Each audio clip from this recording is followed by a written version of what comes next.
Welcome to Revoicing the Future, a Women of NAMM podcast. I am your host, Natalie Morrison. Just as one revoices a chord, revoicing the future creates a completely new perspective on the invaluable notes that make up the whole. It will uplift women's voices in the music products industry, which have earned their time to be the root of the chord. Once a month, you can catch productive and valuable conversations with women working in manufacturing, retail, the nonprofit sector, music education, touring, and overall women who inspire us. Without further ado, let's get started.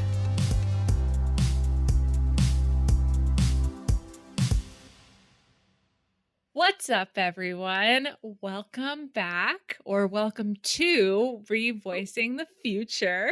Dun, da, da, da. A Women of NAMM podcast. Dun, da, da, da. I am your co-host, Natalie Morrison, along with Steph. Hi, I'm Stephanie Lamond. Thanks for having me. Nice to see you. It's been a while. It really has. It really has. How's life? What's new? Life is good. New roles, new dreams. Yeah. Tell us about your new job or your new title. It's fun. As you all have probably know from previous episodes, I am the public relations strategist at D'Addario. But as of the beginning of the year, I am now the brand communications strategist at D'Addario. Woohoo! And it's exciting. It is very exciting. I'm basically still doing all the same things that I've been doing, but just more. More of a holistic overview of just everything that we're doing and every communication piece that we're putting out into the world. That's like the best way for me to describe it. But it's great and I love it. I'm happy. And yeah. And it's March. Career advancement. Yeah, and it's March. It's odd. It's odd that it's March. Yeah, but it's almost springtime. Yeah. Oh, yeah. Yeah. Well, that actually doesn't mean too much in San Francisco, though. So yeah, I know. What's going on with you, Steph? Oh, I'm releasing an album in 2 weeks. I don't know when this will be live because the album might already be out. But at this point in time, March 18th, I'm releasing my first album ever. Yeah, it's called Carry Them All. Listen to it on all major streaming platforms. Go by Lucky Lamond for my artist project. So check it out, friends. I'm very excited, but also very overwhelmed by the amount of marketing I have to do now for myself. I'm so proud of you. Oh, thanks. I know it's finally happened. I've been recording this for 2 years. Virtually and remotely, and I've had people send in stems from LA and from Nashville, and it's just this is a team effort here. It's been cool but I really do miss being in a studio with someone else pressing record for me when I'm singing. So that'll be nice eventually to get back into that for my next one. But it's amazing. Woohoo! Oh, I'm so excited for you. Anyway, thanks. We will link. Some link will be there for you if you're curious and want to listen to my tunage. Your tunage. Yeah, it's folk, it's fun, it's Americana-y, I don't know. It's a good time. I hope you like it. There's story songs. Yay. Well, cool. We've also been hard at work on this and totally shifting this. Tell us about it. Yeah, so exciting announcements have been made, but as you might already know or are learning for the very first time, the organization Smart Women in Music has transitioned into Women of NAMM and is now under the NAMM proper umbrella, which is super exciting. Big things are happening for the organization and we're thrilled. Yeah. And what this means for the podcast is that we now have help.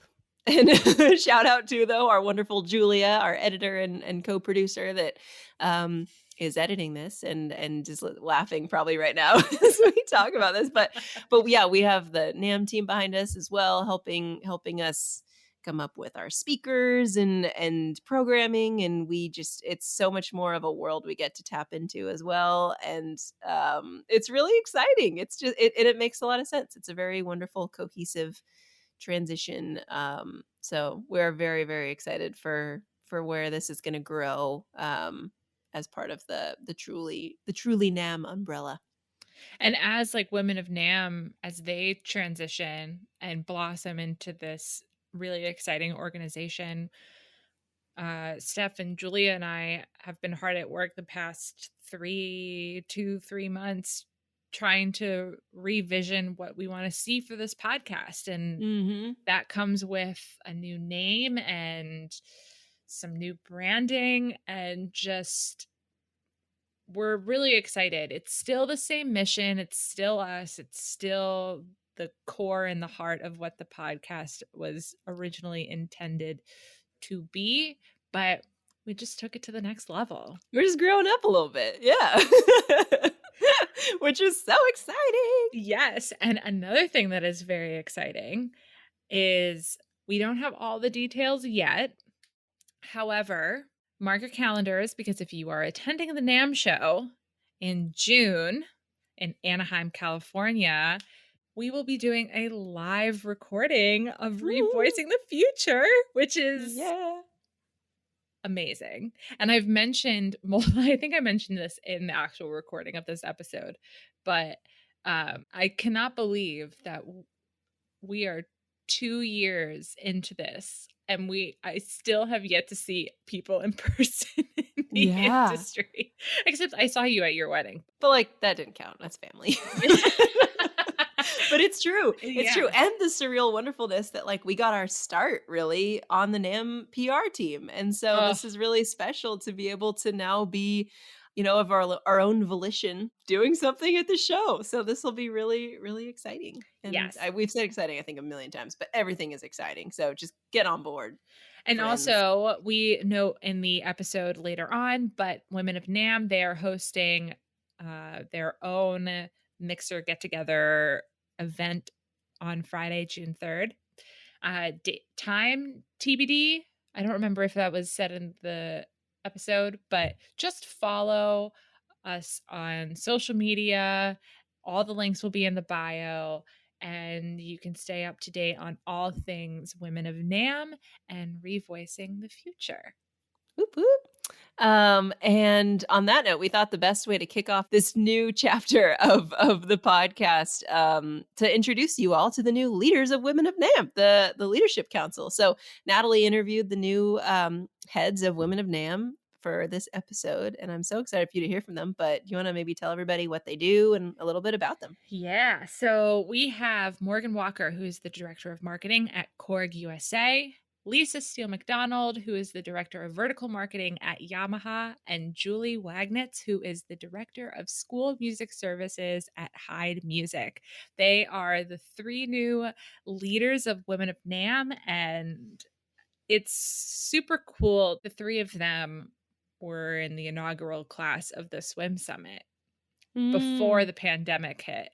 And it's awesome to see these 3 women who invested in their own personal and professional development, joining the inaugural class of the Swim Summit and the Leadership Summit.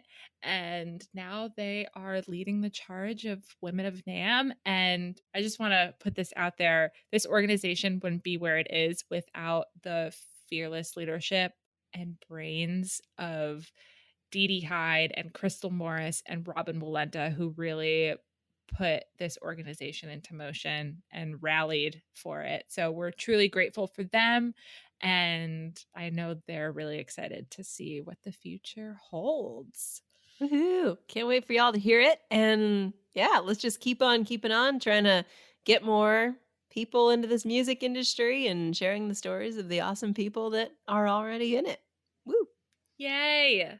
So without further ado, enjoy.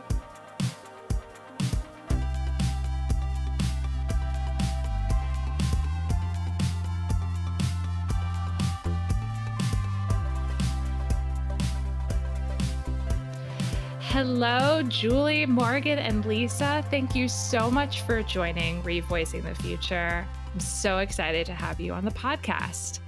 Thank you for having us. Thank you. Hey, Natalie. So I am going to kind of go down the line. I would love for each of you to introduce yourself, give us a little background of where you work, and a quick summary with your journey into the music products industry. So, Morgan, you're first on my list. So, why don't you start? Sure. Morgan Walker. Currently, I am the Director of Marketing Communications at Korg USA. And well, everybody knows the Korg brand and is familiar with that. We're a subsidiary of Korg Japan. So we market, sales, and distribute Korg and then several other brands within the industry, including Vox, Black Star, Dark Glass, and we own Spectre and Aguilar. And so my role there as Director of Marketing Communications is to really keep all the different soldiers kind of in a line, getting that marketing messaging out between all the different brands. My journey at Korg started back in 2014 when I left the sporting goods industry, a very similar industry, believe it or not, of boutique, passionate consumers, and joined Korg USA to kind of take on a new challenge that I felt it was about time for. So I've been there since 2014 and been growing with the company and totally fell in love with the industry and the passionate people that I met. That's awesome. Did you know that you always wanted to like work in music, or did you just like happen to? Nope, never thought I would. I am not a musician, but it came to sort of that, just like the sporting goods world that I came from a sport that I played and I loved, coming into this new industry and seeing a lot of the similarities and the passion that people have, the appreciation they have, and the fact that what we're selling and marketing and working with on a daily basis was bringing such creative inspiration to different people. You could have one product and give it to 25 different people, and they're all going to find something different ways to use it. So that was something that really drew me to that industry. Amazing. Julie, your turn. Awesome. Thank you. Well, my name is Julie Wagnitz, and I am the Director of School Music Services at Hyde Music. My musical journey started when I was 6 years old, and I started in a family band, and that's where I really got hooked on music.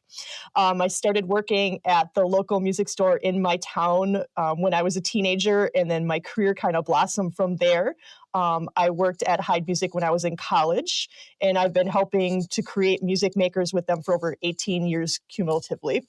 I manage almost 30 folks, repair technicians, luthiers, and school account managers across the whole state of Wisconsin. So a pretty large staff in a pretty male-driven and dominated industry. So pretty exciting. Wait. You were in a family band. That's amazing. Yes, I was in a family polka band. Oh my gosh. What did you play? Well, when I was really young, I was probably 5 or 6, and I played tambourine. My dad was a professional accordion player. My brother played guitar. I also played a ukulele banjo at that time when it was not cool. It's super cool to play ukulele banjo now, but at that time it wasn't as cool. But I rocked the polka on the ukulele banjo. When I was 8, I started playing bass, and that is actually my main instrument now. So I've been playing bass for over 34 years. And and when I was a teenager, then I started playing more funk and blues and took off from there. That's amazing. I also love too how you have been working at Hyde Music since like you were a teenager. I feel like you're a part of the Hyde family, like actually part of the Hyde family in a sense, which is cool because they're a family-run business. So I feel like I'm part of the Hyde Music family. So that's what's really cool. That's amazing. Oh, that's such a cool story. So Lisa, you've been on the podcast before, but give everyone a refresh. Sure, absolutely. And I'm so excited we're doing this because I'm finding things out about Julie that I didn't even know. So this has been worth the cost of admission. Hi, I'm Lisa MacDonald, and I'm the Director of Vertical Marketing for Yamaha USA. Actually share a lot of themes in my past with Morgan. I am also a newcomer to the industry. I wasn't raised in the music world. I joined Yamaha about 6 years ago, After 15 years of leading marketing teams in kind of a variety of industries and companies, but my specialty is also marketing to passion-based communities. You know, the true believers, the expert users, the people who know exactly what they want and have really definite opinions on whether or not your product or service gets them there. I always say that if they're willing to write like a 12-paragraph email in all caps, they are my people. So really, MI ended up being like a perfect fit. And I've just been really lucky that Yamaha, you know, super customer centric. They've allowed me to build this team that is totally focused on the needs of our verticals. That's amazing. And you're primarily band and orchestra? Or I joined as the director of marketing for band and Okay. orchestra when I first got hired 6 years ago. Yeah. Awesome. Well, it's so exciting to have the three of you here. And as I've mentioned in the setup for the episode, you three are the new leaders of Women of NAMM, which is very exciting. So I want to dive into that a little bit and talk through the transition of Women of NAMM from SWIM, Smart Movement and Music, to lining under just the NAMM umbrella in general. So for each of you, why do you believe this is such a big step for the organization? Thanks, Natalie. So, why I feel this has been such an important step is when I think about when I first heard about swim, it was sort of just in conversation with somebody at a NAMM show, and went into this conference room at one of the convention centers, and there were so many women in there from our industry that I really had never seen before, spoken to before, because I felt like I was kind of in a bubble. And I think one of the great things that swim started was really just conversations. It was of, oh, hey, Morgan, have you ever met Lisa? Or, hey, Morgan, have you ever met Crystal? You guys should really know each other. And by NAMM now taking more of a commitment to the mission that Women of NAMM has, it gives us so much more life and vibrancy and ability to reach out to more industries, more people in our industry, more women in our industry, to let them know this even exists and to help them develop their own career path and open their eyes to all this huge network of a support system that's out there, and not in a nasty or competitive way. It really is opening the door and coming into a room of a bunch of women who are your peers, your support system, and someone who you're able to really grow with and give you those aspirations of, what do I want to do in my career?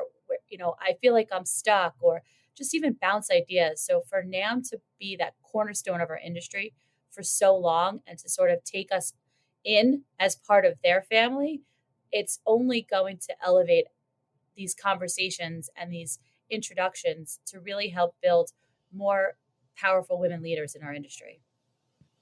I love that. Yeah. Morgan, I completely agree with you. NAMM taking on Women of NAMM really validates the needs for the industry. I mean, they've seen how much success Women of NAMM has created in leadership, in networking, the growth that women have gotten from joining this group. Them taking on this group really, really, really proves how much this group is needed. Yeah, and I think that NAMM, because it touches so many different facets of the music industry, it's really kind of the perfect space, physical and metaphorical, to bring together a lot of people. You know, it's Smart Women in Music was certainly not the first or only organization to champion women in music. And NAMM is kind of this wonderful common ground for all of these organizations to come together and then collaborate on our shared objectives.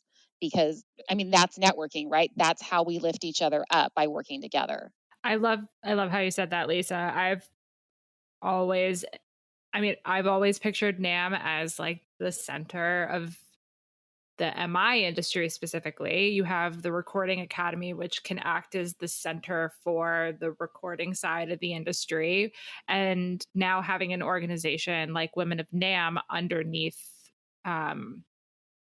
their umbrella of other initiatives just allows us to be that center for all the other incredible women in music organizations that are out there. What inspired each of you to get involved in Women of NAMM, whether it was the transition or joining early on in the stages? Was there a particular moment that just solidified you to wanting to get involved? Yeah. Do you have like an hour? Because there were there were like a whole bunch of things. Oh, yeah. I'll just start with one, and then maybe we can kind of go around until all the fabulous reasons to get involved are taken up. But I have tremendous respect for Dee Dee and Crystal and Robin, and I have certainly spent a lot of time, downtime at conferences and trade shows, kind of trying to figure out their leadership mojo and how they grew into the professionals that they are. So applying for a program or volunteering for a committee was really a chance to learn from women that I admired so much and who were such forces in this industry. Yeah, and if I could echo off what Lisa stated, is getting involved with swim and then applying for the summit, getting to participate in that. I was very excited because of what I had already learned and seen from Crystal, Dee Dee, and Robin. But one of my, I guess you would call it a light bulb moments at the summit was I always thought that I got where I was because I was a hard worker. I grew up in a town where everybody was going to Ivy League schools and these big schools and all had private SAT tutors and everything. And I just wasn't from that demographic. So I always measured my success because I got here because I'm a hard worker. I'm not the smartest in the room. And sitting at that summit and spending the days with these women and sort of seeing myself in a mirror aspect of these women who I looked up to and I was so impressed with, and everything from, you said, their leadership mojo to their honesty to their grit. I was like, wow, these are the kind of people I respect, I look up to, and I was realizing I'm just like them. And leaving that summit and being able to then go on and continue these relationships with these women for the last 2 years, there was just like, I can't let it end here. I need to recruit more. I need to open the door for other women. I need to take this light that sort of shined on me and get out of the way and shine it on a bunch of other women. And how can I do that? And by opening up these opportunities to be more involved with Women of NAMM was the perfect springboard. Echoing what Morgan and Lisa had to say, you guys really nailed it. There's two words that come to mind when I think of my experience, and those two words are life-changing. I can't say enough how much this group has changed my life. The camaraderie, the networking, everything that I've gained from this amazing group of women has been just remarkable.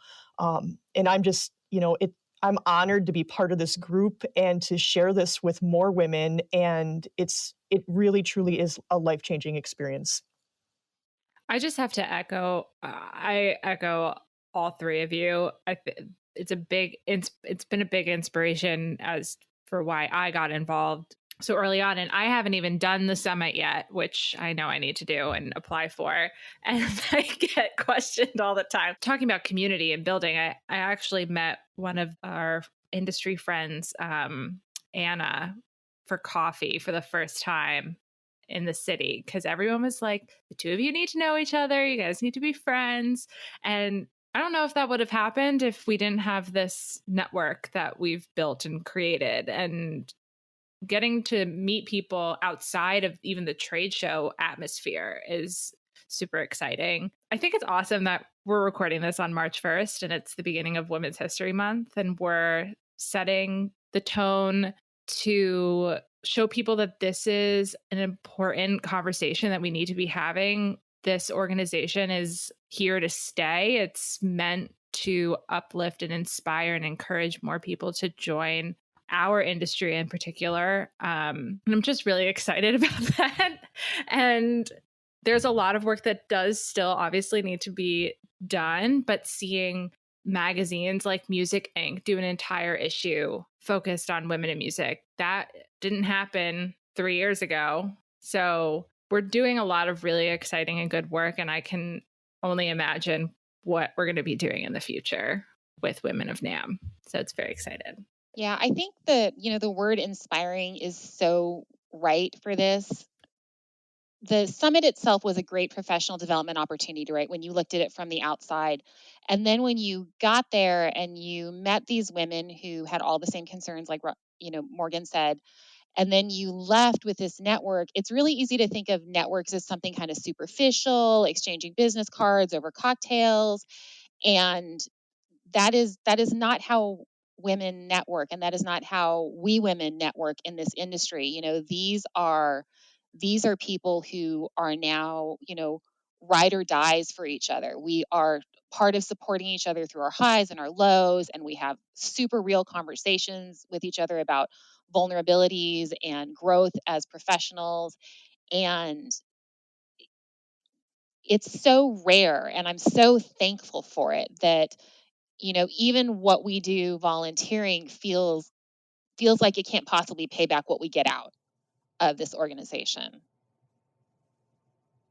Yeah, I couldn't agree with you more, Lisa. And we talk about that, we are one industry, and yes, we have brands and we compete with each other. I mean, there's categories where Lisa's brand and my brand are competitors, but there's no negativity in that, because we're able to have these conversations with each other as business people, as leaders, as women who want to be the best versions of themselves in the office and at home and in life. And being able to be open and honest and say, you can be smart, you can be a badass, you can be sensitive, and you can be the intelligent one, and you can also be vulnerable, and you can be sexy, and you can be tough. It's all part of what encompasses you as a female and a leader. And you have those thoughts, and you can listen to other podcasts, and you can read books and think that, okay, yeah, I could take this on. But there's always that little grain of doubt. And when you sit in these different conversations with these other women that are in the same industry, in your peer group, it really just rings so much truth and gives you so much more drive and confidence that you can do it, and you can be the best person. Not, you can be the best person in your company, for your colleagues, for your coworkers, for the industry, and for yourself. It's just something you can't tangibly wrap up in a bow. I couldn't agree with you more, Morgan. One thing that I think is important is when you're sitting in a room or you're talking to any of the women that are part of this group, every woman is hoping that every other woman in your group is being the best they can be. And that is inspiring to me. How everybody brings everybody up. That right there is worth its weight in gold. That was so beautifully said.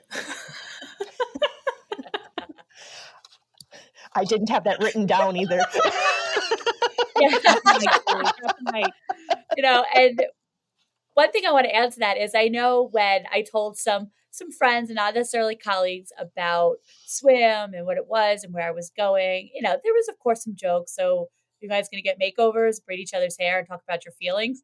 And it was, it just gives you that really, what the types of conversations we were able to have, or conversations that I know many men couldn't have. And the men who are willing to have those conversations are the leaders that you see flourishing, because they don't have these kind of stigmas up about, oh, it's just a bunch of women getting together. No, they see it as, that is a bunch of leaders in our industry getting together to take it to the next level. And no one questions when a group of men get in a room together. Just saying. So if anyone who's listening is inspired to join Women of NAMM, can we talk about how people can get involved and what they can expect in the next upcoming months or year, etc.? Yeah, I don't want to give away any spoilers because we have announcements coming at the Women of NAMM reception at Summer NAMM. So, hint, if you are listening to this podcast, go ahead and put it on your calendar right now. It's Friday night, June 3rd, location TBD. But I think there are a couple themes that you're going to see. One, which is one of the reasons we're so excited to be part of NAMM, is scaling the benefits and being able to impact more women more effectively.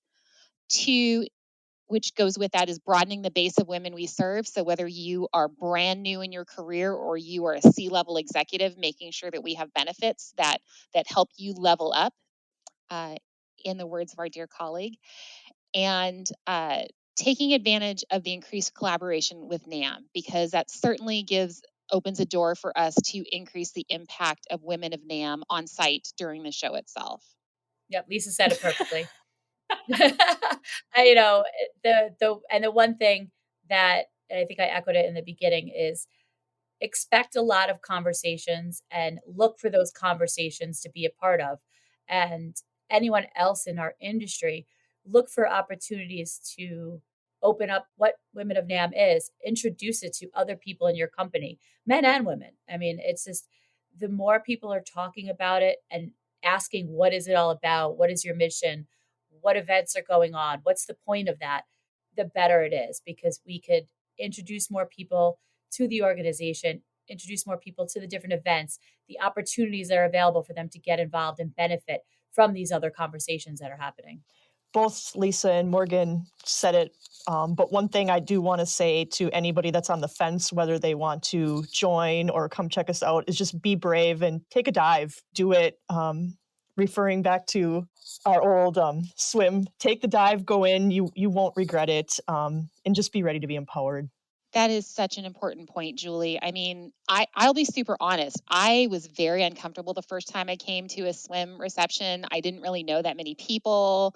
I was kind of, Tom Sumner was there with his wife, and I was kind of clinging to Tom's side because I knew him. And, to be where we are now a couple years later and to value the women that I have met there, we all got to be together at Summer NAMM, and it was the most wonderful, joyous reunion and the best reception ever. So please come, and we promise that you will meet friends there and that you will make connections that are really important to you in your career.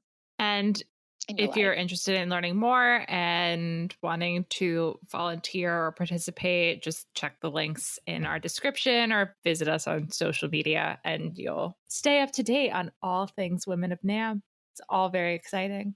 Do we have any last parting words? I like to ask this at the end of most of the podcasts. What do you hope to see for the future of the industry now that you're in this leadership role yourselves of carrying Women of NAMM to this next level, leveling up the organization?